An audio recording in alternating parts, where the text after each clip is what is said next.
મારું નામ છે ક્રિશા. મારા સ્કૂલનું નામ છે પીએમ શ્રી સ્કૂલ, શાળા નંબર 52. આજે હું તમને એક વાર્તા કહીશ. વાર્તાનું નામ છે આનંદી કાગડો. એક હતો કાગડો, તે છે ને કા કા કર્યા કરતો. એટલે એક વખત રાજા ગુસ્સે થઈ ગયા અને તે ત્યાં બાજુ આદેશ આપ્યો કે જાઓ આને કિચડમાં ફેંકી દો. તો પછી એને કિચડમાં ફેંકવામાં આવ્યો. તો પછી એ તો ગાવા લાગ્યો, કિચડ કિચડમાં ના પસ્તા શીખીએ છે બાઈ શીખીએ છે, કિચડમાં ના પસ્તા શીખીએ છે. આ સાંભળી રાજા તો બહુ ગુસ્સે થયા અને બીજો આદેશ કર્યો કે જાઓ આ કાગડાને કૂવામાં ફેંકી દો. તો પછી એને કૂવામાં ફેંકવામાં આવ્યો. તો પછી કાગડો તો તરતા તરતા ગીત ગાવા લાગ્યો, કૂવામાં તરતા શીખીએ છે ભાઈ શીખીએ છે, કૂવામાં તરતા શીખીએ છે.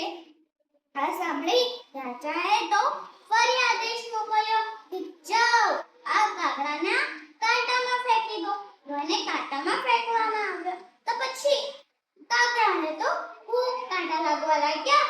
તો છતાં એ તો ગાવા લાગ્યો, કૂણા કાન વિંધાઈએ છે વિંધાઈએ છે વિંધાઈએ છે, કૂણા કાન વિંધાઈએ છે. આ સાંભળી રાજા તો ફરી ગુસ્સે થયા.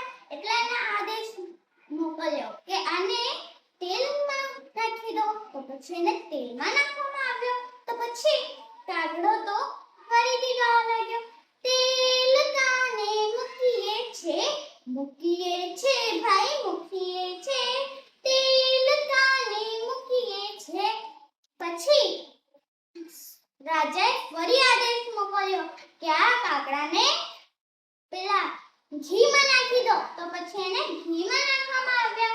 તો પછી કાગડો તો ઘીના મજાથી લબકા ભરવા લાગ્યા અને ગાવા લાગ્યા, ઘીના લબકા ભરીએ છે ભાઈ ભરીએ છે, ઘીના લબકા ભરીએ છે.